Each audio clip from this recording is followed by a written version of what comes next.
لفظ لفظ حکمتیں ابر علم آگہی سے برستی بارشیں شرع کے امور سے دین کے شعور سے. وہ ایک صاحب تھا، ہمسائے کے ساتھ اس کا مسئلہ تھا. اللہ کے نبی کے پاس حاضر ہو کے عرض کرنے لگا، اے اللہ کے نبی، اس کی کھجور یوں میری زمین میں ہے، آپ سفارش کر دیں، میرا راستہ سیدھا ہو جائے گا، میرا کام سیدھا ہو جائے گا. اللہ کے نبی نے سفارش کی، یہ ایک کھجور کا درخت دے دو، اس کے بدلے میں تمہیں جنت میں درخت لے دوں گا. اس نے کہا نہیں، میں نے تو نہیں دینی. ایک صحابی سے رہا نہ گیا، کہنے لگا اے اللہ کے نبی، جو اس کے لیے گارنٹی ہے میرے لیے بھی ہے، اگر میں لے دوں تو مجھے بھی جنت میں ملے گی. کہا ملے گی. اس کے پاس چلا گیا، کہنے لگا کھجور دے دو، مجھ سے ایک لے لو. اس نے کہا نہیں. 10 لے لو. کہا نہیں. 100 لے لو. کہا نہیں. 500 لے لو. کہا نہیں. غالباً جو مجھے اس وقت یاد پڑ رہا ہے، اس کے باغ میں 700 کھجوریں تھیں. کہا میرا سارا باغ لے لو، ایک کھجور دے دو. کہا یہ سودا منظور ہے، سارا باغ دے دو. بھاگا بھاگا آیا، بچے بیوی باغ میں تھی.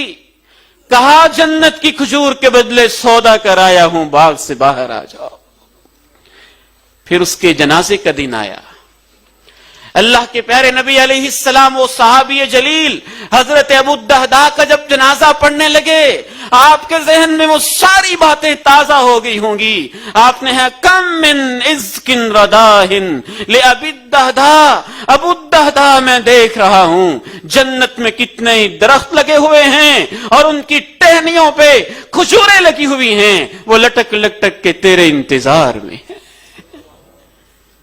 یہ زندگی کی کمائی ہوتی ہے، یہ حاصل زندگی ہوتا ہے. موت کا دن، جنازے کا منظر، جنازے کا مرحلہ. حضرت عبد المنان نور پوری رحمہ اللہ رحمتاً واسعہ، زندگی میں میں نے جو جنازے پڑھے ان میں سے ان کا جنازہ مجھے کبھی نہیں بھولتا. کیا خاموشی تھی، کیا وقار تھا، کیا اطمینان تھا. جس گراؤنڈ کے اندر جنازہ تھا، دائیں بائیں بچیاں بیٹیاں چھتوں پہ چڑھ کے وہ بھی رو رہی تھیں. ہمارے اسلاف لکھتے ہیں جب نیک لوگوں کے جنازے اٹھتے ہیں، لوگوں کی آنکھوں میں آنسو ہوتے ہیں. یوں لگتا ہے ہر ایک کو محسوس ہوتا ہے کہ میرا اپنا فوت ہو گیا ہے، میرا اپنا دنیا سے چلا گیا ہے. سفر آخرت کے مرحلے میں اس مرحلے کو ہمیں یاد بھی رکھنا چاہیے، اور اس کے لیے دنیا میں اچھی تیاری اور اچھی یادیں بھی چھوڑنی چاہیے. اللہ مجھے اور آپ کو توفیق نصیب فرمائے.